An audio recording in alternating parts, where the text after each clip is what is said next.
এই যে আমরা এত শ্রদ্ধা নিবেদন করে আসলাম শহীদ মিনার, শহীদ এবং মিনার দুটাই বাংলার বাইরের শব্দ, কিন্তু এখন থেকে শহীদ জিয়া আর বলা যাবে না। উনি যে দলটা করেন ওনাকে একটা নতুন শব্দ বের করতে হবে আর কি, যে যেহেতু ওই দলের নেতাকে নাম বারবার ওনাদেরকে নিতে হয়, ওনারা কি নামে ডাকবেন তাকে।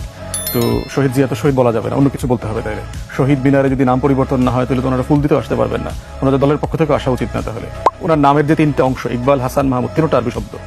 ওনার বাবা, ওনার তাহলে সমস্যাটা কোথায়? সমস্যাটা এখানে ভাষার না, ওনাদের বেড়ে ওঠার সমস্যাটা, সংকটটা বুঝতে হবে। ওনার বাবা মুসলিম লীগের রাজনীতি করতেন, ব্রিটিশ বিরোধী আন্দোলনে সক্রিয় ভূমিকা রেখেছেন এবং পাকিস্তান আন্দোলনের কর্মী ছিলেন, মন্ত্রীও ছিলেন, প্রাকৃতিক সম্পদ শিল্প বিষয়ক মন্ত্রী ছিলেন পাকিস্তান সরকারের 60-এর দশকে, 63 থেকে 65। কিন্তু উনি করেছেন বাম রাজনীতি।